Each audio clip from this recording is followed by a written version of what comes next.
بسم اللہ الرحمن الرحیم الحمد للہ رب العالمین والصلاة والسلام علی سید المرسلین وخاتم النبیین وعلی آلہ وصحبہ اجمعین ومن تبعہم بإحسان ودعا بدعوتہم الی یوم الدین.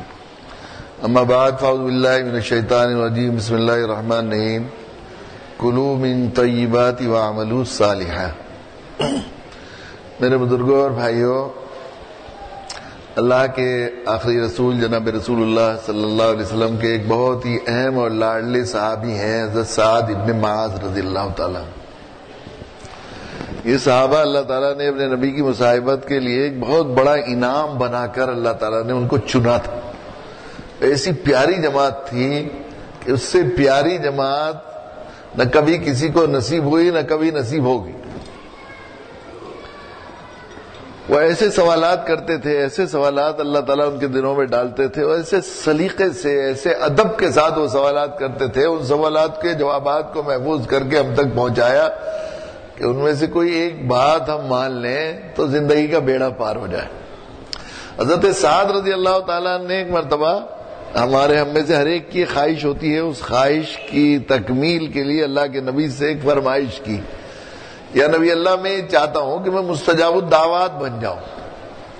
مستجاب الدعوات ان بندوں کو، نیک بندوں کو کہتے ہیں جن کی دعائیں قبول ہوتی ہیں. جو دعائیں تو ہر ایک کی قبول ہوتی ہیں، لیکن سب دعائیں یا اکثر دعائیں جن کی جو مانگا قبول ہو گیا ان کو کہتے ہیں مستجاب الدعوات. کسی کی بزرگی، کسی کی ولایت، کسی کے تقرب کی بات کی جاتی ہے تو کہتے ہیں فلاں صاحب بزرگ جو ہے مستجاب الدعوات ہے. یہ کہتے ہیں نا لوگ، مستجاب زبان سے نکالا تو وہ پورا ہو گیا. ایسا اللہ کے نبی ایسا کوئی نسخہ بتا دیجئے کہ میں مستجاب الدعوات بن جاؤں. اللہ کے رسول صلی اللہ علیہ وسلم نے ارشاد فرمایا، ایک نسخہ بتایا کہ اے سعد اپنے لیے حلال رزق کو لازم کر لے، مستجاب الدعوات بن جائے گا. حلال اور طیب رزق، حرام سے بچنا، کوئی مشتبہ چیز تیرے پیٹ میں نہ جائے، کوئی استعمال نہ کرے. کپڑے ہوں تو حلال ہوں، گھر ہو تو حلال کمائی کا ہو، کھانا ہو تو حلال کمائی کا ہو، اس میں حرام نہ ہو. اسلام نے ہمیں بڑی اہمیت بتائی ہے حلال کمائی کی، اور حرام کمائی سے بچنے کے سلسلے میں اللہ کے نبی صلی اللہ علیہ وسلم نے بہت ہی ڈرایا، بہت ہی ڈرایا. اتنی اللہ کے نبی صلی اللہ علیہ وسلم نے کیا فرمایا، حرام مال سے پلا ہوا جسم جنت میں نہیں جائے گا. علماء نے یہ بات لکھی ہے کہ اس سے یہ بات بھی ثابت ہوتی ہے کہ جو مال حرام سے پلا ہوا جسم ہے وہ ایمان پر موت نہیں آئے گی، اس کی ایمان سے محروم، سوء خاتمہ ہوگا، اس نے خاتمہ نصیب نہیں ہوگا حرام مال کھانے والے کو. اس لیے کہ حدیث میں آتا ہے کہ جس کے دل میں رائی کے دانے کے برابر ایمان ہوگا وہ جنت میں ضرور جائے گا. جب یہ بات بدل گئی کہ حرام مال سے پلا ہوا جسم جنت میں نہیں جائے گا، اس کا مطلب یہ ہے کہ موت سے پہلے حرام مال کھانے والے سے ایمان چھین لیا جائے گا. ہم سوچ رہے ہیں حاجی عبد الرحمان کا جنازہ پڑھا ہے یا قاری عبد الرحیم صاحب کا جنازہ پڑھا ہے ہم نے اور دفن کیا ہے، اللہ جانتے ہیں ایمان کی حالت میں موت آئی کہ نہیں. حرام مال سے پلا ہوا جسم جنت میں نہیں جائے گا. اللہ بہت صحیح اسناد کے ساتھ یہ روایت نقل کی گئی. اس لیے انسان کے لیے ضروری ہے، اگر آخرت برحق ہے اور آخرت پر ایمان ہے، اور ہم سب کو جانا ہے مالک یوم الدین، مالک یوم الدین کی رٹ لگاتے ہیں، بدلے کا دن ہے، حساب کتاب ہے. وہاں کی ذلت اور رسوائی سے، وہاں کی تباہی اور بربادی سے، آخرت کے عذاب سے، ہمیشہ کی رسوائی سے اگر بچنا ہے تو حرام مال سے ہمیں بہت ہی بچنا چاہیے. اور اس حرام مال کے بدلے میں، حرام کے معاملے میں کسی کا ناجائز اور حرام کھایا ہوگا تو وہاں حساب کتاب دینا پڑے گا. وہاں کرنسی بدل جائے گی. وہاں کرنسی، سعودی عرب میں جاتے ہیں تو ریال دینے پڑتے ہیں، امریکہ میں جاتے ہیں تو ڈالر چلتے ہیں، یا روپے نہیں چلتے. اسی طرح آخرت میں جائیں گے تو وہاں کرنسی اعمال کی چلے گی. نیکیاں دینی پڑیں گی، نیکیاں نہیں بچیں گی تو گناہ لینے پڑیں گے سر پر. تو ایک دانق مال حرام کی کھائی ہوگی. حدیث میں کرنسی کتنی کمزور ہو جائے گی، ایک دانق 3 دمڑی مال حرام کی کھائی ہوں گی تو 700 مقبول نمازیں دینی پڑیں گی. 700 مقبول. ہم میں سے کوئی دعویٰ کر سکتا ہے کہ ایک مقبول نماز ہمارے پاس ہے؟ ہماری نماز اللہ قبول کر لے تو ٹھیک ہے، ورنہ ہم خوب جانتے ہیں اگر سزا نہ دے ہماری نماز جیسی ہم پڑھتے ہیں تو اللہ کا احسان ہے، معاف بھی کر دیں ہمیں. ہم تو ایسا حال ہے جیسے بے دلی سے پڑھتے ہیں، جیسی بے کیفی کی نمازیں ہیں. 700 مقبول نمازیں 3 دمڑی کے بدلے میں دینی پڑیں گی.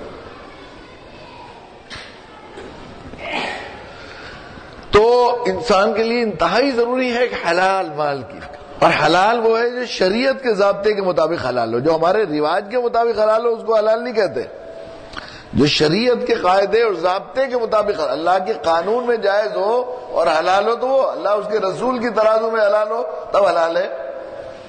ہمارے یہاں بر صغیر کے فقہاء میں ایک بہت مشہور فقیہ اور بڑے عالم دین، بڑے مفتی ہیں، حضرت مفتی خالد سیف اللہ رحمانی. بر صغیر کے آپ تو بین الاقوامی پیمانے پر ان کی رائے بالکل بہت مستند سمجھی، بہت معتدل رائے ہے. بعض سخت مزاج بھی ہوتے ہیں مفتی کہ ان کے یہاں جائز کوئی چیز ہوتی نہیں، ہر چیز میں کوشش کرتے ہیں، ایسا نہیں. بہت گنجائش، تبشیر فی الدعویٰ و تیسیر فی الفقہ. اللہ کے نبی صلی اللہ علیہ وسلم نے ارشاد فرمایا، حضرت معاذ کو ایک نصیحت فرمائی، بشر ولا تنفر یسر ولا تعسر. آسانی پیدا کر، مشکل مت پیدا کر مسائل میں. یسر ولا تعسر، آسانی پیدا کر. بشر ولا تنفر، اور دعوت دے تو بشارت دے، تنفر مت پہ، ڈرا مت، خوف زدہ مت کر. یہ بتایا اللہ کے نبی نے، یہی مزاج بنایا تھا. تو اس پر عمل کرتے ہیں وہ، بہت گنجائش، کیسے جو بھی چھوٹ اور رخصت مل سکتی ہے وہ بتاتے ہیں. انہوں نے رابطہ عالم اسلامی کا ایک بہت بڑا سیمینار تھا، اس میں عربی میں ایک اپنا مقالہ پڑھا تھا، اس کا اردو ترجمہ چھپا ہے. اس کا خلاصہ یہ ہے کہ جن ملکوں، جن شہروں، جن بستیوں میں مسلمانوں کو ان کے ایمان اور اعمال پر رہنے میں ان کے ایمان اور اعمال کو خطرہ ہے. اعمال کو خطرہ ہے یا ایمان کو خطرہ ہے؟ وہاں رہیں گے تو 5 وقتہ نماز جماعت سے نہیں پڑھ سکیں گے، وہاں رہیں گے تو بے پردگی عام ہے، نامحرم کی طرف نگاہ پڑے گی. ہم اس سے گناہ سمجھتے نہیں، رہتے جس ماحول میں رہتا ہے نا آدمی تو سمجھتا نہیں کہ یہ ہے. ورنہ اللہ کے نبی فرما رہے ہیں لعنت ہے ستر دیکھنے والوں پر، دکھانے والوں پر. ستر دکھانے والوں پر، ستر دیکھنے والوں پر اللہ لعنت کرتے ہیں، اس کے فرشتے لعنت کرتے ہیں، اور سب لعنت کرنے والے لعنت. یعنی وہ لوگ اللہ کی لعنت کے مطلب اللہ کی رحمت سے دور ہیں وہ. اور عورت سر سے لے کر پاؤں تک ستر ہے. حدیث میں آتا ہے جو عورت گھر سے نکلتی ہے تو ایک شیطان اس کے ساتھ آتا ہے جو لوگوں کو دعوت دیتا ہے، آؤ اس عورت سے زنا کرو، آؤ اس عورت سے زنا کرو. سب شہوت سے اسے دیکھتے ہیں. آنکھ کا زنا کسی نامحرم کی طرف دیکھنا ہے، کان کا زنا کسی نامحرم کی بات کو سننا ہے، ہاتھ کا زنا کسی نامحرم کو چھونا ہے، اور پاؤں کا زنا جو ہے اس کی طرف چلنا ہے، اور شرم گاہ اسے سچ کر دکھاتی ہے. اور زنا ایسے برا گناہ ہے، حدیث میں وہ زانی زنا نہیں کرتا کہ اس کا ایمان سر سے اوپر چلا جاتا ہے، اس کے اندر سے نکال دیا جاتا ہے. تو یہ آنکھ سے بدنظری بھی زنا ہے، زنا کا ایک حصہ ہے یہ بھی. اس لیے فرمایا لا تقربوا الزنا انه كان فاحشة ومقتا وساء سبيلا. زنا کے قریب بھی مت جاؤ، یعنی بدنظری نہ کرو، کسی نامحرم کی طرف دیکھو نہ کسی نامحرم کی سنو. عجیب یہ ہے. تو ایسے ہمارے ہاں رواج نہیں ہے صاحب ہندوستان میں. اب کیسے شرعی پردہ کریں؟ یہ تو ہمارا بھائی ہے، یہ تو ہمارا چچا ہے، یہ تو ہمارے رشتے گاؤں کے ہی تو ہیں، سب بھائی بند ہیں، سارے ہی خود تو رشتے دار ہیں. وہ جو میاں شوہر ہے آپ کا وہ بھی تو بھائی ہے آپ کا، میں ایک ماں باپ کی اولاد ہے، وہ تو سارے رشتے دار ہوئے ساری دنیا کے لوگ. پھر کس پردہ کس سے ہوگا؟ کیوں کہا گیا ہے کہ نگاہ نیچی رکھو، مردوں کو حکم دیا عورتوں کو الگ دیا؟ لیکن ہمارے یہاں رواج نہیں صاحب. کرے اتنا بڑا گناہ، لیکن کیا ایسے علاقے میں رہ رہے ہیں جہاں بے پردگی کا رواج ہے. بے پردگی ہے، نگاہ پڑے گی یا نگاہ ڈلوائے گی، بے پردہ عورت نکلے گی. ایسی جگہ رہ رہے ہیں، ایسی جگہ جہاں جو ہے وہاں شرک کی آمیزش ہے، چاروں طرف شرک کی برائی رفتہ رفتہ ذہنوں سے چلی جائے گی. اسکولوں میں بچے پڑھیں گے، شکشا سدنوں میں، دیو مالائی اسکولوں میں، تو پہلے تو انہیں جیو ہتیا کے نام پر ان کو ذرا گوشت سے دور کیا جائے گا، رفتہ رفتہ اسلام کی عظمت ان کے سینے سے نکال دی جائے گی. وہاں مردوں اور لڑکیوں اور لڑکوں کا اختلاط، مخلوط تعلیم کا نظام ہوگا. تو شریف گھرانوں میں ایسے ایسے حادثوں کی خبریں سنی جائیں گی کہ جو ہے سننا مشکل ہوگا. روز روز نئے نئے حادثے. وہاں رہیں گے تو کاروبار میں بینک سے گارنٹی اور بینک سے کاروبار، سودی کاروبار کرنا پڑے گا، حرام مصنوعات بیچنی پڑیں گی، بہت سی ایسی چیزیں ہوں گی. وہاں پر رہیں گے تو ایسی جگہ پر حضرت نے لکھا ہے کہ ایسی جگہ پر شریعت اسلامی کسی مسلمان کو بسنے کی، وہاں مکان بنا کر رہنے کی، وہاں پر بچوں کو داخل کرنے کی، وہاں کی حکومتوں میں، سرکاری ملازمتوں میں یا پرائیویٹ کمپنیوں میں ملازمت کرنے کی، وہاں دکان کرنے کی، وہاں رہنے بسنے کی اجازت نہیں دیتی. شرعاً وہاں رہنا، بسنا، کاروبار کرنا حلال نہیں ہے، حرام ہے، جائز نہیں ہے وہاں. جہاں ایمان یا اعمال کو خطرہ ہو وہاں سے اسلام 3 پابندیاں لگاتا ہے، 3 شرطیں. پہلی شرط تو یہ ہے، عزیمت کی شرط ہے کہ اگر طاقت ہو اور قوت ہو، مرکزیت ہو، امیر ہو، مسلمانوں کا امیر بھی ہو، جو شرائط پائی جاتی ہیں، تو طاقت کے بلبوتے پر اسلامی نظام نافذ کیا جائے، اس کا بگاڑ کا اصلاح کی جائے. یہ پہلا ہے. اگر یہ نہیں کر سکتے اور اس کے ہم مکلف نہیں، ہمارے پاس وہ شرائط موجود نہیں، تو ہم کر ہی نہیں سکتے جو ہمارے بس میں نہیں. لا یکلف اللہ نفسا الا وسعها.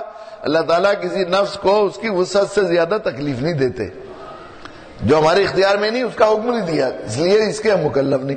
تو پھر وہاں سے ہجرت کرنا فرض ہے. اس میں انہوں نے قرآن مجید کی آیات، بہت سی احادیث، بہت سے فقہاء کے آراء نقل کر کے کہ وہاں سے اگر ہجرت نہیں کرے گا تو اس کے ایمان کا، اس کے مومن ہونے میں شک ہے.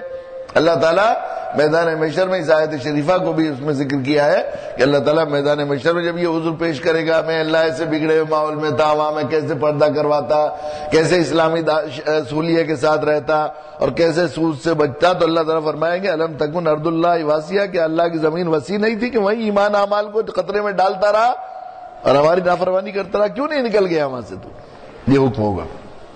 اب ہجرت کا مسئلہ بھی ایسا ہے کہ ایک تو جائے تو کہاں جائے، سب جگہ بگاڑ ہے، اور پھر بین الاقوامی قوانین ایسے نہیں کہ آدمی جہاں سے چاہے جس ملک میں جا کے رہنے لگے. آج کل ایسا تو نہیں کہ شہریت مل جائے، تو اس کے بھی ہم مکلف نہیں ہیں کہ ہجرت کر سکیں. حضرت نے فرمایا واحد طریقہ روزگار کے وہاں رہنے بسنے کے حلال کا صرف یہ ہے کہ وہاں دعوت کی نیت سے رہے. صرف داعی کو مخالف حالات میں جانا جائز ہے، داعی کے علاوہ ایمان و اعمال کے مخالف حال و ماحول میں جانے کی اجازت نہیں. رہنا بسنا تو دور کی بات ہے. حلال جب ہوگا جب شرعی ضابطے کے مطابق، شرعی ضابطے کے مطابق حلال ہوگا نہیں وہ کاروبار، دکان کرنا کاروبار. کتنی محنت سے ہم کاروبار کر رہے ہیں، اصل میں ہمارے رواج کے مطابق حلال نہیں، شریعت کے مطابق حلال. انہوں نے ایک مثال دی مثلا کہ لڑکا لڑکی جو ہے وہ رشتہ کیا والدین نے، انگیجمنٹ ہوا، بالکل باقاعدہ طے ہوا اور اتنا مشہور ہو گیا، شرعی ضابطے کے مطابق کیا. کئی دفعہ ایسا ہوتا ہے کہ وہ شرعی ضابطے کے مطابق والدین بھی رشتہ نہیں کرتے. ایک تو یہ شرعی ضابطہ ہے کہ دیندار کو تلاش کیا جائے، تو دیندار کو نظر انداز کیا جاتا ہے، تو یہ بھی شرعی ضابطے کے مطابق ہوا. ایک اور بہت بڑی کوتاہی اور غلطی جو ہمارے ہاں رواج میں ہوتی ہے وہ یہ ہے کہ لڑکی کی مرضی کے خلاف رشتہ کر دیا جاتا ہے، لڑکے کی مرضی کے خلاف تو کیا نہیں جاتا. حالانکہ اللہ کے نبی صلی اللہ علیہ وسلم نے لڑکے کی مرضی کے خلاف کرنے کی پر تو کوئی وعید نہیں ارشاد فرمائی، لیکن لڑکی کی مرضی کے خلاف آپ نے فرمایا بڑا ظالم ہے وہ شخص، بڑا ظالم ہے وہ شخص، بڑا ظالم ہے وہ شخص. ایک اور روایت میں ہے اس نے بڑا ظلم کیا، اس نے بڑا ظلم کیا، اس نے بڑا ظلم کیا. صحابہ نے پوچھا کس نے یا کون ہے ظالم؟ تو آپ نے فرمایا وہ جس نے اپنی بیٹی کا رشتہ اس کی مرضی کے خلاف کیا. اور مرضی وہ جو نکاح کی مرضی ہے نا، وہ جو خاموش ہو گئے تو رضامندی وہ نکاح کے وقت کی ہے، لیکن رشتے کے وقت میں باقاعدہ طیب نفس کے ساتھ اس کی صلاح لینی چاہیے. اس کو سب بتا کے لڑکا ایسا ہے، کسی اس کی سہیلی سے، کسی چھوٹی بہن سے، یہ ہے شرعی ضابطہ. اس کا لحاظ نہیں کیا جاتا. لڑکے سے تو خوب پوچھ لیتے ہیں، لڑکی کو بے پوچھے پتہ بھی نہیں ہوتا میری شادی ہو رہی ہے بعض دفعہ. یہ غیر اسلامی طریقہ ہے. تو اس کا بھی لحاظ کیا، لڑکی کی مرضی کے مطابق کیا، لڑکے کی مرضی کے مطابق کیا، اسی طرح کیا اور شرعی ضابطے دیندار کو تلاش کیا. اور اتنا مشہور ہو گیا ہے کہ پہلے تو کہتے تھے یہ میرا ہونے والا داماد ہے، یہ ہمارے خسر ہیں ہونے والے کچھ دن تک تو، لیکن اب اتنی مشہور ہو جاتی ہے کہتے ہیں یہ میرے خسر ہیں اور یہ میرا داماد ہے. اس طرح کہنے لگتے ہیں. نہیں، ابھی خسر کہاں ہوا، داماد کہاں ہوا. اب سوچا کہ بھئی طے تو ہو ہی گیا، سارے گاؤں میں مشہور ہو گیا ہے پوری کڑی میں، تو کہاں قاضی جی امام صاحب کو بلائیں گے، 1000 روپے دینے پڑیں گے، چھواروں کا خرچہ اور نکاح کا خرچہ اور یہ فلاں. بس تیری میری راضی تو کیا کرے گا ملا قاضی، اور شوہر بیوی کی طرح رہنے لگے تو زنا ہی رہے گا نا، حلال نہیں ہوگا. کیونکہ شرعی ضابطے کے مطابق نکاح نہیں ہوا، شرعی قانون کے مطابق حلال نہیں ہوا. اس طرح حلال ہوا ہے جو شرعی ضابطے کے مطابق حلال ہو. مثال کے طور پر جو آمدنی سطر کھول کر حاصل کی جائے وہ آمدنی فقہاء کے نزدیک حرام ہے. گھٹنا کھول رکھا ہے، گھٹنے تک، مومن کا سر، مرد کی سطر گھٹنوں سمیت، گھٹنے بھی اس میں شامل، ناف تک یہ سطر ہے. اب اس کا کھولنا، اس کا دکھانا دیکھنا سب حرام ہے، نہ کسی نامحرم کو. اب دکھایا جو ہے تو اب اگر گھٹنے کھول کر آپ نے مزدوری کی اور 8 گھنٹے ڈیوٹی دینی تھی، 10 گھنٹے تک کام کیا بہت محنت سے، تو حرام ہی رہے گی آمدنی. یا عورت بے پردہ کوئی کام کر رہی ہے تو یہ بھی آمدنی حرام ہوگی. یا جس کھیتی کی آمدنی سے عشر نہیں نکالا ہے, زکوٰۃ کا حصہ تھا عشر, 10واں حصہ یا 20واں حصہ, عشر یا نصف عشر دو ہے نا نصاب کھیتی کے, اور اگر اب وہ محال ہے کھیت میں لگا ہوا, شہد لگ گیا, اس میں 5واں حصہ, اس میں دفینے کا نصاب نافذ ہوگا, تو 10واں حصہ ہوا وہ زمین جس میں آپ نے مول کی آپاشی کی ہے, آپاشی قیمتاً پانی دیا ہے, اس میں 20واں حصہ, 20 من اناج میں سے 1 من اناج, 20 من پھلوں میں سے 1 من پھل کی قیمت, اور 20 من سبزی میں سے 1 من سبزی, ہر پوری آمدنی سے. اور جس میں جو ہے آپ نے قیمتاً پانی دیا ہے, اس میں جو ہے قیمتاً پانی نہیں دیا ہے بلکہ ایسے ہی ندی کے کنارے ہے, بارش سے وہ کھیتی پنپ گئی ہے, تو اس میں 10واں حصہ ہے. اب اگر اس میں سے عشر نہیں نکالا تو پوری آمدنی حرام ہے. بعض فقہا تو یہاں بھی گئے ہیں کہ جس میں سے زکوٰۃ نہیں نکالی گئی وہ سارا آمدنی, چونکہ اس میں یتیموں کا, فقیروں کا اور ضرورت مندوں کا مال ہے, اس لیے وہ بھی کھانا جائز نہیں.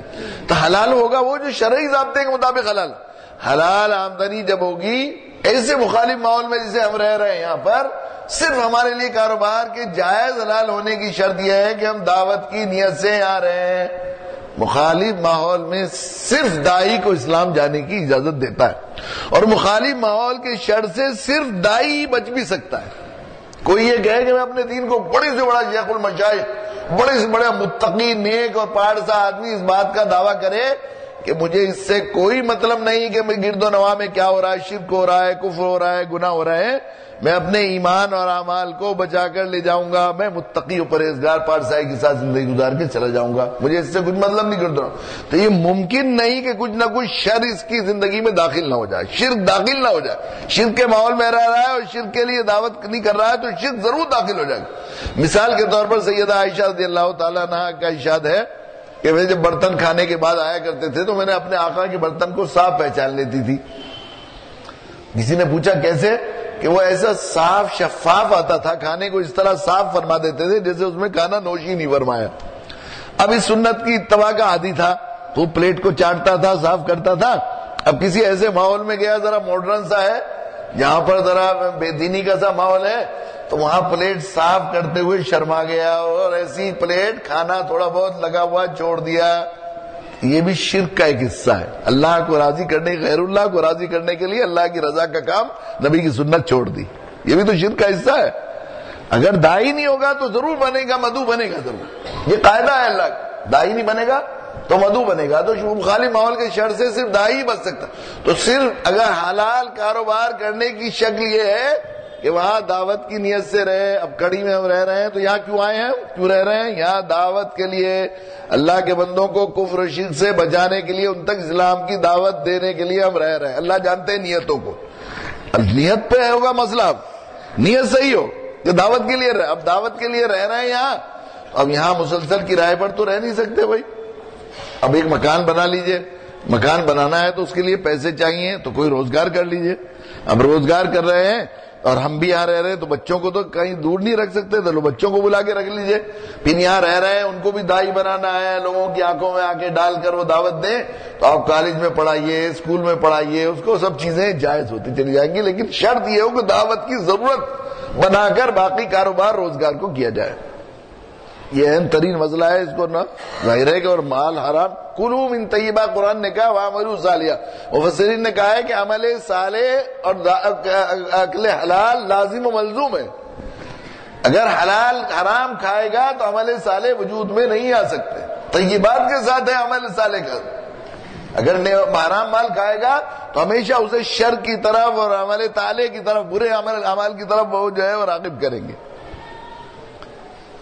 یہ تو صرف یہ میرے بزرگوں, اگر ہم نے یہ سمجھ لیا ہے کہ ہمیں روزگار, حالانکہ ہمیں روزگار کے لیے بھیجا نہیں, اللہ تعالیٰ نے روزگار تو یہ رزق جس کو ہم نے سب کچھ سمجھ لیا ہے اور ہم نے وہ کر لیا ہے, ہمیں صرف اتنا حکم گیا تھا. اگر کہا جائے کہ بھئی یہ کیسی بات کر رہے ہو, تو لوگ حدیث سے استدلال کرتے ہیں. حدیث میں ہے کہ فرض ہے بھئی کسب الحلال فریضۃ بعد الفرائض, یہ ہے اللہ کے نبی کا فرمان, جس کو ہم فرض کہتے ہیں نا, فرض ہے بھئی. تو آپ کیسی بات کہہ رہے ہو, روزگار کرنا تو فرض ہے. بعض اچھے خاصے دیندار کہتے ہیں, میں نے کہا یہ حکم ہے کسب الحلال فریضۃ بعد الفرائض. کسب کہتے ہیں بقدر ضرورت کم سے کم وقت میں حاصل کر لینا، ضرورت سمجھ کر اسے، مقصد زندگی سمجھ کر نہیں، ضرورت سمجھ کر اسے حاصل کرنا۔ کسب الحلال، حلال کا حاصل کرنا بقدر ضرورت تمام فرائض کے بعد فرض ہے۔ ہم نے کیا کر دیا ہے؟ طلب المال فریضۃ قبل الفرائض، یہ کر دیا، مال ہونا چاہیے سارے فرائض سے پہلے۔ روزگار ہمیں اجازت دیں گے تو ہم نماز پڑھیں گے، روزگار ہمیں اجازت دے گا جماعت کی تو جماعت سے پڑھ لیں گے، روزگار اجازت نہیں دے گا تو دکان پہ ہی پڑھ لیں گے، روزگار ہمیں اجازت دے گا تو ہم حج کو چلے جائیں گے، ورنہ فرض ہو ہمارے اوپر ہوا کرے۔ ابھی تو کاروبار کے ایسے حالات نہیں ہے، کیسے چھوڑ کر جائے، کس پر چھوڑ کے جائیں گے، ساری چیزیں روزہ رکھیں گے روزگار کے پر، سب چیزوں کو اس کے ماتحت۔ مقصد زندگی دعوت ہے، اور یہ جو ہے روزگار ضرورت ہے۔ ضرورت کا ہم یہ ہے کہ کم سے کم وقت میں حاصل کر لیا جائے۔ کھانا جس طرح انسان کی ضرورت ہے، تو کھانے پر اگر شیخ المشائخ دسترخوان پر بیٹھے ہوئے ہیں اور 1 گھنٹہ بیٹھے رہے تو سب پریشان ہو جائیں گے، کیا ہو گیا حضرت کو دسترخوان پر سے اٹھ کے ہی نہیں دے رہے، کیونکہ روزگار کھانا ضرورت تھی، ضرورت کا یہ تھا کہ جلدی وقت میں فارغ ہو جائے۔ استنجے خانے میں کوئی آدھا گھنٹے رک جائے تو سب پورے گھر والے پریشان ہو جائیں گے، نہیں اللہ کرے کوئی حادثہ نہ ہو گیا ہو، یقیناً کوئی حادثہ ہو گیا ہے، ہر ایک سوچے گا۔ استنجا خانہ ہے تو اس کی حق یہ ہے کہ کم سے کم وقت میں جلدی سے ضرورت سے فارغ ہوا جائے، اور مقصد کا حق واقعی ہوتا ہے کہ مقصد میں کھپا جاتا ہے، لگا جاتا ہے۔ یہ جب ہمیں غلط فہمی پیدا ہوتی ہے نا، کہتے ہیں وقت نکالو بھائی دعوت کے، جماعت والے 3 دن نکالو، 40 دن نکالو، یہ اصل میں سیکھنے کے لیے وقت نکالنا ہے، کرنے کے لیے وقت نکالنا نہیں ہے، سیکھنے کے لیے وقت نکالنا ہے، کرنا تو ہے زندگی بھر۔ مقصد کے تابع ہوتی ہے ضرورت، تو دعوت کے طبیعت تابع ہونا چاہیے روزگار ہمارا، اگر ہے تو ہم نے زندگی کے سسٹم کو صحیح رکھا ہے، اگر روزگار کے تابع ہے دعوت اور ہماری نمازیں، ہمارے ذکر، ہماری تلاوتیں ساری، تو ہم نے سسٹم کو بگاڑ دیا ہے، اللہ کی مرضی کے مطابق نہیں کیا ہم نے، دین کے نہیں سمجھا ہم نے۔ تو ہماری یہ جو ہے ضرورت کسب الحلال بقدر حلال، حرام سے بچنا، یہ اصل میں کسی سے یہ نہیں پوچھا جائے گا کتنا کما کے آئے، صرف اتنا پوچھا جائے گا حلال کمایا کہ نہیں، حلال طریقے پر خرچ کیا کہ نہیں۔ کسی سے یہ نہیں کہ زیادہ کیوں نہیں کمایا، ہم چاہتے ہیں اور مل جائے، یہ نہیں ہمیں مکلف بنایا کیسا کمایا، کس طرح کمایا اور کس طرح خرچ کیا، آدمی کے اختیار میں نہیں۔ سچی بات یہ ہے، سچے نبی کا ارشاد ہے، جس روزگار کو ہم نے مقصد زندگی بنا لیا ہے اس کے بارے میں سارے سچوں کے سردار کا فرمان سن لیجئے۔ اللہ کے رسول صلی اللہ علیہ وسلم نے ارشاد فرمایا، ماں کے پیٹ میں ہوتا ہے بچہ، ابھی اس کی روح نہیں ڈالی گئی، اس کا رزق، اس کی عمر، اس کی موت کا بہانہ لکھ دیا جاتا ہے، بعد میں روح ڈالی جاتی ہے۔ اور رزق شریعت اسلامی میں، دین کی اصطلاح میں صرف کھانے کو نہیں کہتے، بلکہ پیدا ہونے سے لے کر موت تک کام آنے والی ہر چیز رزق ہے۔ کتنی دوا کھائے گا، کتنا کھانا کھائے گا، کس معیار کا کھانا کھائے گا، کتنے کپڑے پہنے گا، کتنا پراپرٹی کا مالک ہوگا، کتنا بینک بیلنس ہوگا، کتنی ہوا کھائے گا، اور کتنے لوگ حضرت کہیں گے، کتنے لوگ سر کہیں گے، عزت بھی رزق میں لکھا ہے علماء نے۔ انسان کو اس کا اختیار ہی نہیں، اسے گھٹا لے یا بڑھا لے۔ قرآن نے 100 عجیب بات کہی، وَفِي السَّمَاءِ رِزْقُكُمْ وَمَا تُوعَدُونَ فَوَرَبُّ السَّمَاءِ وَالْأَرْضِ إِنَّهُ لَحَقٌّ مِثْلَ مَا أَنَّكُمْ تَنطِقُونَ، آسمانوں میں ہے تمہارا رزق اور ہمارا وعدہ ہے کہ تمہارے مقدر کا تم تک پہنچا کر رہیں گے۔ فَوَرَبُّ آسمانوں میں تمہارا رزق، یعنی تمہاری دسترس میں ہے ہی نہیں، جتنا ہم بھیجیں گے اتنا تمہیں ملے گا، اس کا اختیار ہی نہیں کہ تم اسے کم کر لو یا بڑھا لو۔ فَوَرَبُّ السَّمَاءِ وَالْأَرْضِ، آسمان و زمین کے رب کی قسم، یہ ایسی ہمارے لیے کوئی اجنبی اور مشکل بات نہیں ہے، یہ ایسی عام بات ہے کہ تم اپنی آنکھوں دیکھی بات کا تذکرہ کرتے ہو کہ ہم وہاں انسٹیٹیوٹ سے آئے تو راستے میں ادھر کو جو ہے ہمارے ساتھ جو ہے عبداللہ صاحب جو ہے تشریف رکھتے تھے، وہ لے کر آئے، راستے میں کچھ باتیں کی، ایک جگہ ایک گاڑی مڑ رہی تھی، وہاں سے ایک چوراہا آیا، اس طرح آیا، تو آپ یہ نہیں کہیں گے واقعی، حیرت نہیں کریں گے، یہ تو عام بات ہے۔ ایسی اللہ کے نزدیک یہ عام بات ہے کہ آپ جو مقدر کا رزق آپ کو پہنچائیں گے۔ ہماری ایک صاحب کہنے لگے، ایک پروفیسر صاحب کے صاحب پھر تو ہاتھ پہ ہاتھ رکھ کے بیٹھ جائے، پھر جب اللہ کے ذمہ ہے۔ میں نے کہا یہ کیسی بات ہے، آپ نے جو ہے آقا کی طرف سے حکم ہوا چلو کھانا تقسیم ہوگا، تو فرما بردار غلام کی شان یہ ہے کہ برتن لے کر ادب سے صاف ستھرا برتن لے کر حاضر ہو، یا یہ ہے کہ کہہ دے بھائی جب تمہارے ذمہ ہے تو ہمارے گھر پہنچا دینا؟ بے ادبی کی بات ہے نا. ہماری روزگار کی حیثیت بس برتن کی ہے. اگر گندا برتن لے کر جائیں گے تو گندا ملے گا، اور اگر پاک صاف برتن لے کر جائیں گے تو پاک مل جائے گا. بس حلال کر لیں یا حرام کر لیں، اتنا اختیار ہے. اسی کے بارے میں پوچھو گے. اگر ہماری کوشش سے رزق بڑھ پاتا کسی سے تو ہم یہ نہیں دیکھتے کہ 18 اور 20 گھنٹے کام کرنے والے زیادہ غریب ہوتے ہیں. محنت جدوجہد سے بڑھتا، اور اگر صلاحیت سے بڑھتا تو یہ بات نہیں دیکھتے کہ سیٹھ جی اور حاجی صاحب 8ویں کلاس پاس ہیں موٹی عقل کے، اور ان کے پاس بڑی بڑی امپورٹڈ گاڑیاں اور چارٹرڈ پلین ہیں، اور بڑے بڑے بیرسٹرز، انجینئرز، کوالیفائڈ ذہین اور جینیس لوگ ان کے یہاں ملازمت کر رہے ہیں، ان کے یہاں صفائی کرنے کرسیاں اٹھا رہے ہیں. دیکھتے ہیں نہیں؟ اس سے معلوم ہوا کہ مقدر سے ہے. انسان کو یہ سمجھ میں آ جائے، آسمان یہ آ جائے تو ہمیں صرف اتنا حکم دیا گیا کہ حلال کر لے حرام کر لے. اس روزگار کو ہم نے مقصد بنا لیا ہے، بس اسے اس سے زیادہ نہیں کر سکتے. سیرت کی کتابوں میں عجیب بہت ہی عبرتناک واقعہ لکھا ہوا ہے. حضرت علی کرم اللہ وجہ، حضرت فاطمہ، دونوں ایک سے ایک بڑھ کر کرنے والے اور دوسروں کے کام آنے والے. حضرت فاطمہ رضی اللہ تعالیٰ عنہ نے ایک مرتبہ حضرت علی کرم اللہ وجہ سے کہا کہ علی مجھے معلوم ہوا ہے کہ ہمارے پڑوسی کے گھر میں فاقے ہو رہے ہیں. اور کیسا اللہ کتنا ناپسند کیا ہے اس کو کہ گھر میں فاقے ہوں، ہم خبر نہ کریں. تو گھر میں کچھ ہے نہیں، ان کے بھی فاقے ہو رہے ہیں، کیا کریں؟ تو انہوں نے کہا کہ دیکھو ایسا کرو، یہ زیرہ رکھی ہوئی اسے بیچ جاؤ اور بیچ کے پڑوسی کی مدد کر دینا. حضرت علی کرم اللہ وجہ زیرہ لے کر گئے، مسجد کے باہر رکھ دی، نماز پڑھی. نماز پڑھ کے آئے تو دیکھا زیرہ غائب تھی. اب بڑا افسوس ہوا کہ آج میں زیرہ بیچ دیتا، کوئی چرا کے لے گیا. اب بڑے ناز زیرہ بیچتا، پڑوسی کے گھر سے فاقہ ختم ہو جاتا. بہت ہی مایوس تھے وہ. تو سوچا اب کیا کریں گے. وہ اگلے روز جا رہے تھے حضرت علی کرم اللہ وجہ، ایک صاحب کے ہاتھ میں دیکھی انہوں نے زیرہ. تو ہماری طرح تو نہیں تھے، وہ تو جانتے تھے. ہم ہوتے تو کہتے چور چور پکڑ لو پکڑ لو، وہ تو جانتے تھے. اللہ کے نبی نے ان کی تربیت فرمائی تھی. آپ نے فرمایا سود کے 70 سے زیادہ درجے ہیں. ادنا درجے کا سود اپنی ماں سے زنا کرنے کے برابر ہے. ہمیں خرابی معلوم ہی نہیں، بینکوں سے خوب ڈیلنگ کرتے ہیں. سود دینے والا، سود لینے والا. فَإِن لَّمْ تَفْعَلُوا فَأَذِنُوا بِحَرْبٍ مِّنَ اللَّهِ وَرَسُولِهِ. اگر سود دینا، سود لینا، سود کا واسطہ بننا، سود کا مشورہ دینا، سود کی ملازمت کرنا نہیں چھوڑو گے تو اللہ اس کے رسول سے اعلان جنگ ہے. قرآن نے کہا اعلان جنگ. ادنا درجے کے سود کا گناہ اپنی ماں سے زنا کرنے کے برابر ہے. اب بدترین سود کسی مسلمان کی آبرو ریزی کرنا ہے، اس کو ذلیل کرنا ہے. بدترین سود کسی کو تکلیف اور کسی کو ایذا پہنچانا، کسی کو آبرو ریزی کرنا، یہ بدترین سود ہے. تو وہ تو جانتے تھے، اس لیے جا کے سلام کیا، السلام علیکم. وعلیکم السلام. بھائی صاحب یہ زیرہ آپ نے کہاں سے علی؟ یہ نہیں کہا چرائی کہاں سے، فوراً کہہ دیتا. ہم تو کہتے بھائی چوری کر لی تم نے میری زیرہ. حضرت علی کرم اللہ نے یہ نہیں پوچھا بھائی صاحب زیرہ آپ نے کہاں سے لی ہے، کہ میں نے فلاں نوجوان سے خریدی. حضرت علی کرم اللہ وجہ بیٹھ گئے، پھوٹ پھوٹ کر رونے لگے. بھائی کیا ہوا، زیرہ میں نے خریدی ہے فلاں آدمی سے، تو تم پھوٹ پھوٹ کے کیوں رونے لگے؟ حضرت علی کرم اللہ وجہ نے فرمایا کہ یہ زیرہ میں نے گھر سے لی تھی کہ بیچ کر اسی نوجوان کو پیسے دوں گا جس نے چرا کر بیچ لی. حلال کو قبول نہیں کیا اس نے، تھا اسی کے مقدر میں. اگر میں دیتا تو حلال ہو جاتا، اور چرا کے بیچ لی تو حرام. بس ہمیں اتنا اختیار ہے کہ اس کو حلال کر لے حرام کر لے. بس حلال اگر ضابطوں، شرعی ضابطوں اور قاعدوں کا لحاظ کر کے کمائیں گے تو حلال ہوگا، اس سے نیک عمل ہوں گے، اور ہم مستجاب الدعوات بھی بن جائیں گے. اللہ کے ایسے مقرب ہوں گے کہ جو زبان سے نکالیں گے وہ پورا ہو جائے کرے گا.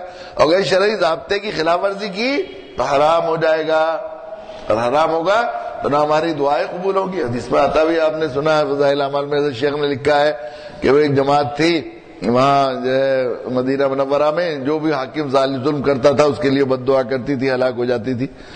اور حجاج بن یوسف کے زمانے میں اس نے کیا کیا کہ ان کی سب کی دعوت کر دی اور کہا کہ ان کی بد دعا سے محفوظ ہو گیا، میں نے حرام مال ان کے پیٹ میں پہنچا دیا، اب ان کی دعا کوئی قبول ہی نہیں ہوگی. تو حلال جب ہوگی یہ شرعی ضابطے کے مطابق. اور ان حالات میں حلال ہمارے ہونے واحد طریقہ یہ ہے کہ ہم دعوت کی نیت سے رہیں. ہمیں ان تک دین پہنچانا ہے، اس لیے ان میں رہ رہے ہیں، مشرکین میں، کفار میں، بد دینوں میں ہم رہ رہے ہیں کہ ان میں دین پہنچانا ہے، دین کی دعوت دینا ہے. اور اپنے ایمان کو بچانے کا بھی اس سے بہتر کوئی طریقہ نہیں ہے کہ ہم ایمان کی دعوت کی نیت سے وہاں رہیں. دائی نہیں بنیں گے تو مدعو بنیں گے، اور یہی ہو رہا ہے ہمارا. یہ اللہ کے یہاں یہ قاعدہ ہے، یا تو دائی بننا ہے مدعو بننا ہے۔ دائی کو کوئی مدعو نہیں بناتا۔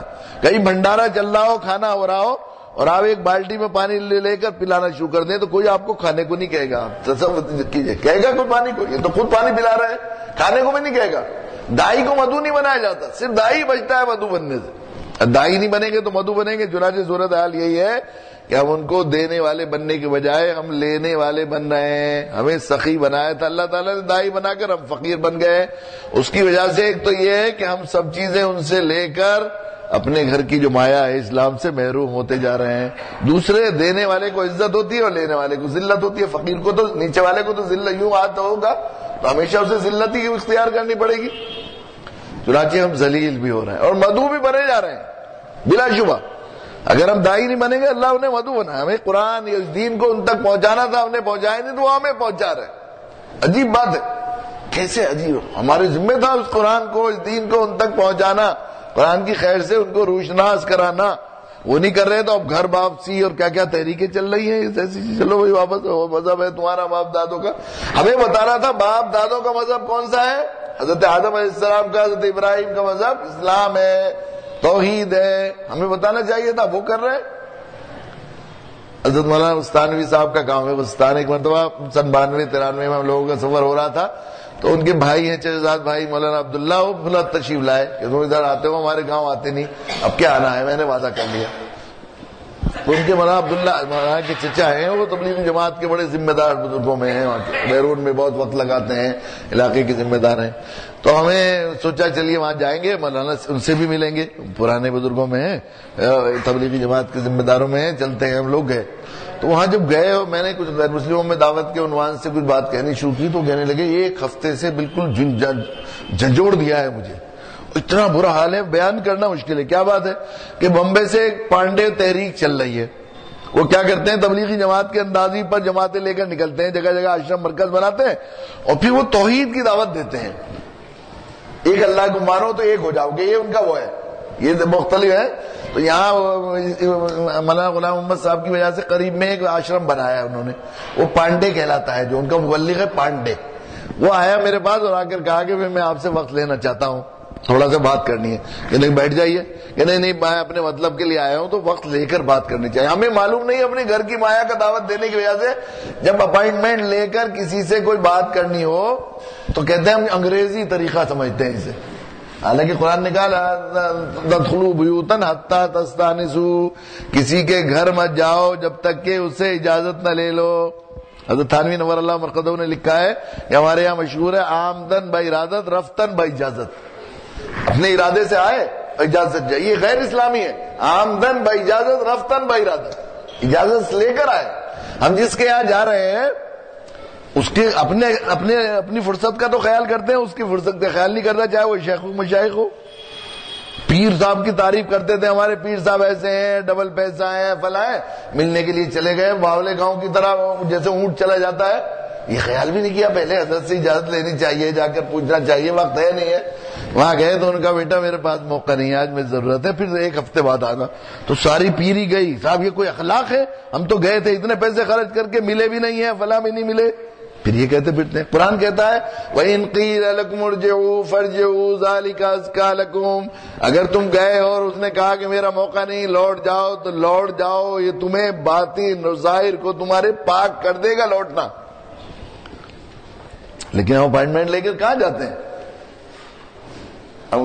تو وہ کہنے لگے کہ مجھے اپنے مطلب کو آیا ہوں تو مجھے اجازت لینی چاہیے تھی، میں وقت لینے کے لیے آیا کہ نہیں میرے پاس اسی وقت ہے، یہی وقت اپائنٹمنٹ دیتا ہوں۔ بات کرنی شروع کی، دیکھیے وہ سارے سنسار کو بنانے والا اور چلانے والا ایک اکیلا ہے۔ اگر ہم اس کی ایک کی پوجا کریں اور ایک کو مانیں اور ایک کی مانیں تو سب ایک ہو جائیں گے۔ یہ دنیا میں جھگڑا اس وجہ سے ہے کہ وہ اپنے خدا کو کہتا ہے، وہ بھگوان کو کہتا ہے، وہ فلاں کو کہتا ہے، اور ساری سنسار کی ہر چیز بتا رہی ہے کہ وہ اکیلا ہے۔ یا اللہ میں آنکھیں پھاڑ پھاڑ کر دیکھ رہا ہوں، یہ مجھے توحید کی دعوت دینا۔ دیکھیے مثالیں دینا شروع کی، اس مالک نے چھوٹا سا ایک بیج میں سے ایک کونپل نکلی، اور دیکھو زمین کو کیسے پھاڑ دیتی ہے وہ، پھر اس میں سے پھل نکلتے ہیں، پھر پھول نکلتے ہیں، پھر تنے نکلتے ہیں، اس کے علاوہ کوئی ہے؟ سورج چاند ستارے ہر چیز بتا رہی ہے کہ وہ اکیلا ہے کہ نہیں اکیلا ہے. اچھا اس کی کیسی، اس کو سمجھانے کے لیے کون سی مثال ایسی ہے جو اس کو نہیں سمجھا رہی، اس کو یاد نہیں دلا رہی؟ تو دیکھیے آپ نے کبھی سوچا چوپایوں کے بارے میں کہ گوبر اور خون کے بیچ میں سے کیسا پیارا صاف ستھرا دودھ وہ نکالتا ہے، اس کے علاوہ کون ہے پوجا کے لائق؟ وہ کہنے لگے کہ میں نے پوچھا کہ تم قرآن پڑھے ہو؟ کہ نہیں، قرآن تو بہت دنوں سے ہمیں معلوم آیا کہ قرآن تو انتم گرنتھ ہے، ہمیں پڑھنا چاہیے. بہت سے مسلمانوں سے درخواست کی کہ بھئی ہمیں قرآن دے دو. تو انہوں نے کہا کہ تم تو پوتر ہو، ناپاک ہو، تمہیں دیا نہیں جا سکتا قرآن. تو میں نے کہا کہ حضرت میں نے مختلف مذاہب کی کتابوں کو پڑھا ہے توحید کے اس بات کے لیے، اللہ کی معرفت کے لیے کسی کتاب میں، نہ ویدوں میں، نہ پرانوں میں، نہ اپنشدوں میں، نہ توریت میں، نہ انجیل میں، نہ بائبل میں، کسی میں، نہ بودھ دھرم کی کسی کتاب میں مثال نہیں سوائے قرآن کے. وَإِنَّ لَكُمْ فِي الْأَنْعَامِ لَعِبْرَةً، چوپاؤں میں تمہارے لیے، نُسْقِيكُم مِّمَّا فِي بُطُونِهِ بَيْنَ فَرْثٍ وَدَمٍ لَبَنًا خَالِصًا سَائِغًا لِلشَّارِبِينَ، کہ وہ خون اور گوبر کے بیچ میں سے کیسا صاف ستھرا پاکیزہ دودھ تمہارے لیے رزق کے طور پر عطا فرماتے ہیں. تو اللہ تعالیٰ بتا رہے ہیں کہ اگر تم دعوت کی ذمہ داری کو ادا نہیں کرو گے اور اپنے منصبی فریضے کو ادا نہیں کرو گے اور ان کو اپوتر کہہ کے قرآن سے محروم کرو گے، تو اللہ تعالیٰ ان کاغذوں کے اور صحیفوں کے بھی محتاج نہیں، قرآنی علوم ان کے قلوب پہ الہام کر کے تمہیں دعوت دلوائیں گے توحید کی. الہام ہے 100%. اسے کس نے سکھائی ہے ان مثال؟ اللہ دکھا. اگر دائی نہیں بنیں گے تو ہم مدعو بنیں گے. ہماری ذمہ داری تھی ان تک پہنچ جاتے. ہم انہیں حریف فریق سمجھے، ہمیں دائی بنا کر اللہ تعالیٰ نے ہمیں طبیب بنایا تھا اور انہیں مریض بنایا تھا. دنیا سے ہمارا رشتہ طبیب اور مریض کا ہے. اب یہ اسپتال انسانیت کا المیہ یہ ہے کہ طبیب نے اپنی ذمہ داری کو بھلا دیا ہے. اسے خیال میں یہ بات خیال نہیں کہ ہمارے یہ مریض ہیں، ہم تو انہیں حریف دشمن فریق سمجھ رہے ہیں. طبیب اپنے مریض سے بزن اور مریض اپنے طبیب سے بزن. مریض تو اپنے طبیب کو کہہ رہا ہے ہمارے بارے میں ان کا کیا خیال ہے، یہ دہشت گرد ہیں، یہ گندے ہیں، یہ جاہل ہیں، یہ بنیاد پرست ہیں. اور ہم کہہ رہے ہیں یہ حریف ہیں، یہ فریق ہیں، یہ غیر ہے، یہ دشمن ہیں، یہ ناپاک ہیں. یہ کہتے ہیں نا، ہم لوگ بھی کہتے ہیں. مریض اپنے طبیب سے بزن بدگمان ہو جائے تو کوئی ایسی حیرت کی بات نہیں. مریض کی رائے بھی مریض ہوتی ہے، مریض پاگل بھی ہوتا ہے، پتھر پھینکتا ہے، گالیاں بھی دیتا ہے، ڈاکٹر کو کاٹ بھی لیتا ہے، تھپڑ بھی مار دیتا ہے. شدت درد میں وہ سرنج توڑ دیتا ہے اور جو ہے وہ ڈرپ نکال کے پھینک دیتا ہے کہ نہیں، دوا الٹی کر دیتا ہے. لیکن مریض کا علاج نہ ہو رہا ہو، مریض کے گھر والے اور مریض کا غصے ہونا، جلال میں آ جانا، اشتعال آنا، احتجاج کرنا، سب برابر. لیکن طبیب اپنے مریض سے بدزن ہو جائے اس کی گنجائش نہیں. طبیب اپنے مریض کو غیر کہنے لگے، دشمن کہنے لگے، حریف سمجھنے لگے، تو صاحب سمجھیے مریض طبیب کا منصب وہ احتجاج کرنے لگے اپنے مریضوں کی غلطیوں پر. کیسا ایک اسپتال میں اگر وہ احتجاج کرنے لگے کہ بدبودار جو ہے پخانہ کرنے والے مریض یہاں کہاں سے آ گئے، اور تھوڑے ہو رہے تھے پھر بھی یہاں آ گئے نالائق، اور اتنا چیخنے چلانے والا پاگل مریض کس نے داخل کیا، نکالو ان کو، مر کے رہیں گے، بھگا کے رہیں گے، مار کے رہیں گے. اگر ایسا طبیب ہے تو اسے طبیب کہیں گے؟ کیا کہیں گے؟ پاگل کہیں گے.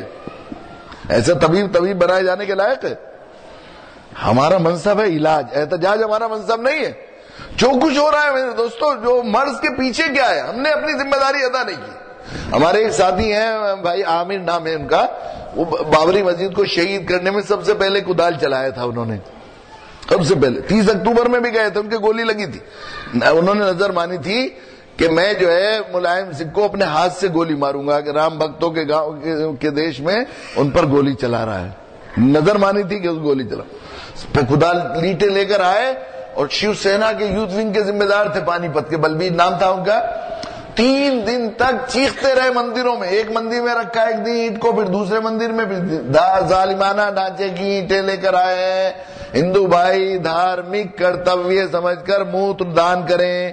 لوگ پیشاب کرتے جا رہے تھے، وہ سمجھ رہے تھے ایک دھرم کا کام کر رہے ہیں. جب وہ آئے تھے بتا رہے تھے کہ پانی پت سے 4 میل یا 3 کلومیٹر کتنا بتا رہے تھے، کلومیٹر یا میل، وہاں تک عورتیں اور مرد پھول برساتے لے گئے.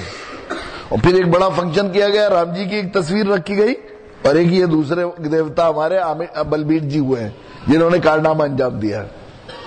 اللہ نے ان کو ہدایت دی، ان کا نام عامر ہے. انہوں نے نیت کی ہے کہ اس گناہ کی تلافی میں 100 مسجدیں ہریانہ پنجاب ہماچل میں جو ویران مسجدیں انہیں آباد کراؤں گا. الحمدللہ 87 مسجدیں آباد کرا چکے ہیں. آندھرا کے ہمارے دعوتی کاموں کے ذمہ دار ہیں. 5000 سے زائد لوگ ان کی کوششوں سے الحمدللہ مشرف اسلام ہوئے. بڑا جذبہ رکھتے ہیں بڑا. وہ کہیں جاتے ہیں جلسوں میں تو بات ان کا تعارف کرایا جاتا ہے. وہ ہیں جنہوں نے بابری مسجد کو شہید کرنے میں سب سے پہلے کدال چلایا. کہتے ہیں میری کتنی بڑی بدقسمتی ہے کہ میرا اتنا برا تعارف اللہ کے گھر میں کھڑے ہو کر مسجدوں میں چونکہ پروگرام ہوتے ہیں کرایا جاتا ہے. یہ وہ درندہ اور ظالم آدمی ہے, کم ظرف آدمی ہے جس نے اپنے مالک کا گھر گرایا. مجھے تو کہتے ہیں ان کی جن کے ذمے تھا اس سے مجھے بچانا, انہوں نے کوئی فکر نہیں کی. مسلمان اس کے ذمہ دار ہے, اس کو کوئی کہتا نہیں. انہوں نے بتایا کہ اس انسان کی نیچر فطرت, یہ یہاں سے شروع کرتے ہیں ہم. انسان کی فطرت اور نیچر یہ ہے کہ بڑے کے سامنے وہ جھکتا ہے. کوئی بڑا آ جائے تو چھوٹے کو نظر انداز کر دیتا ہے, بڑے کے پیچھے پیچھے ہو لیتا ہے. نہیں کہ بہت سارے پولیس والے ہوں اور ایک دروگا جی آ جائیں تو پولیس والوں کو گھاس ڈالے گا, سب کہیں گے دروگا جی دروگا جی. اب دروگا جی کتنے سارے ہوں, ایس ایس پی صاحب آ جائیں تو سب کہیں گے ایس پی صاحب ایس پی صاحب ایس پی صاحب. ایس پی بہت سارے ہوں اور آئی جی آ جائیں تو کہتے ہیں آئی جی صاحب آئی جی صاحب. چونکہ آئی جی ایس پی سے بڑا آ گیا تو بڑے کی طرف سب کو. آئی جی بہت سے آ جائیں, ڈی جی آ جائے کوئی تو آئی جی کو کوئی گھاس نہیں ڈالے گا, ڈی جی صاحب ڈی جی صاحب. ڈی جی کئی ہوں محکموں کے, سی ایم صاحب آ جائیں چیف منسٹر صاحب تو سب کہیں گے سی ایم صاحب سی ایم صاحب سی ایم صاحب. 5-4 صوبوں کے سی ایم ہوں اور پی ایم آ جائے تو سی ایم کو بھول جائیں گے, پی ایم صاحب پی ایم صاحب. انسان کی فطرت یہ ہے کہ بڑے کے سامنے جھکتا ہے, چھوٹے کو نظر انداز کر. اگر ہمیں یہ بتایا ہوتا کہ مسجد کی اذانوں سے مؤذن اللہ اکبر کہے کہ کیا چیختا ہے, سب سے بڑا وہ ہے جو پالن ہار ہے, تو ہم اس کے گھر کو ڈھا کر ٹکرا کر اس اپنی تباہی مول لیتے یا اس کے سامنے پیشانی رگڑتے, ناک رکھتے اور اپنے لیے سعادت کی بات سمجھتے. جن لوگوں نے ہمیں بتایا نہیں وہ قصوروار نہیں ہے, جن کے ذمے علاج تھا اور ہم درندے بن گئے, ہمارا مرض بڑھتا گیا. تو طبیبوں کی غلطی ہے, غلطی ہماری ہے. ہم طبیب بنائے گئے, ہمارے ذمے علاج ہے, احتجاج ہمارا منصب نہیں ہے. ہمارے ذمے علاج کرنا ہے. دائی بنا کر بھیجا گیا ہمیں, انسانیت کا خیر خواہ بنا کر بھیجا گیا, تو ہم انہیں فریق اور حریف سمجھنے لگے, دشمن سمجھنے لگے. صورتحال ہے. اور پھر اگر ظاہر ہے کہ طبیب علاج نہ کرے تو ایسا طبیب کہہ کے لائق ہے, سزا دی جائے, اس کو سسپینڈ کر دیا جائے تو احسان ہے. یہ امت سسپینڈ حالت میں پڑی ہوئی ہے. سسپینڈ حالت میں نہ وردی دی جاتی ہے, نہ قلم دیا جاتا ہے. قلم میں کوئی طاقت ہوتی ہے, آفس میں داخلے کی بھی اجازت نہیں ہوتی. سسپینڈ افسر کو اور ڈیوٹی چھوٹا سا کمپاؤنڈر یا چپراسی گیٹ آؤٹ کر دیا کرتا ہے. آپ معطل ہیں, آپ کو معاف کیجئے اجازت نہیں ہے داخل ہونے کی ہاسپٹل میں. یہی تو ہوتا ہے.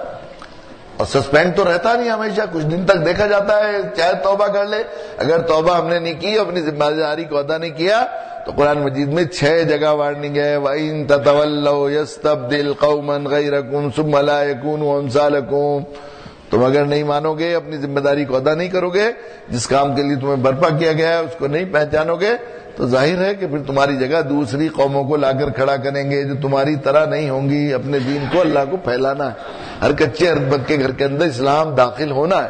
پوری اللہ تعالیٰ رب العالمین نہیں, ہمارے بھروسے اپنے بندوں کو ہدایت سے محروم رکھنے والے نہیں. اللہ تعالیٰ انتظام فرما رہے ہیں, لوگ آ رہے ہیں اسلام میں, ہماری کوششوں کو نہیں تو ہم سے چھینا جا رہا ہے, دوسروں کو دیا جا رہا ہے. اگر ہم یہ چاہتے ہیں مستجاب الدعوات بن جائیں, اگر ہم چاہتے ہیں تو اس کے لیے ہمیں رزق حلال کی ضرورت ہے. اگر ہم نے رزق کو ہی سب کچھ سمجھ لیا ہے, حالانکہ رزق روزگار ہمارا مسئلہ نہیں ہے اصل.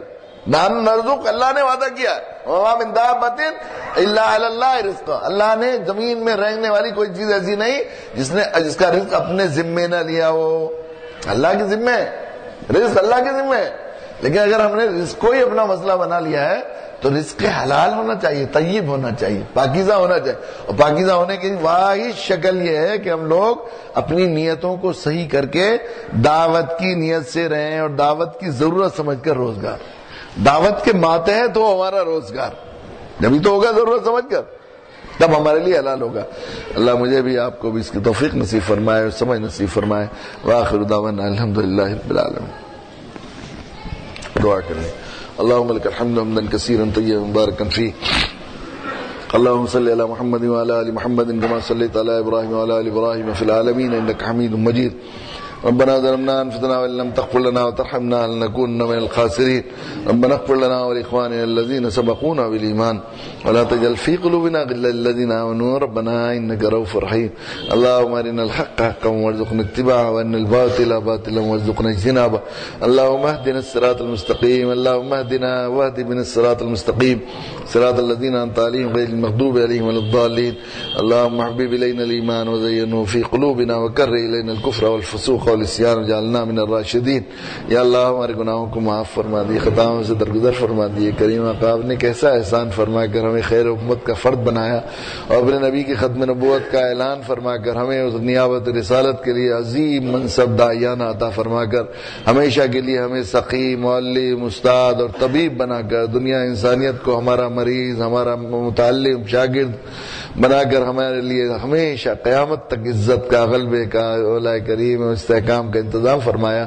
رب کریم اپنے منصبی فریضے کو بھول کر دنیا میں ذلیل رسوا ہو گئے اور اولیاء کریم وہ روزگار جس کو آپ نے اپنے ذمے لیا ہے رزق کو اس کو اپنا مقصد زندگی بنا کر اولیاء کریم اس میں بھی حلال حرام کی تمیز کیے بغیر اولیاء کریم ہم لوگ اپنی زندگی کو اپنے ایمان کو اعمال کو خطرے میں ڈالتے رہے رب کریم ہمارے اس جرم عظیم کو معاف فرما دیے 100% زندگی کو حلال کے راستے پر چلانے کی توفیق نصیب فرما دی ہر طرح کے حرام سے بچنا ہمارے لیے آسان فرما دی اس کے لیے دعوت کی نیت سے دنیا انسانیت کے خیر خواہ بن کر اللہ کریم انسانیت کے طبیب اور ہمدرد اور غمخوار بن کر ان تک اس کے دین کو پہنچانے کی ذمہ داری کے احساس کے ساتھ ہمیں زندگی جینا نصیب فرما دی اس کے لیے اس مجلس کو قبول فرما لیے حاضرین مجلس کو قبول فرما لیے ان کی نسلوں ان کے اہل خاندان کو قبول فرما لیے ان کی ہر جائز مراد کو پوری فرما دی ہر پریشان حال کی پریشانی کو دور فرما دی ہمارے بیماروں کو شفا کاملہ الا دائمہ مستمرہ نصیب فرما دی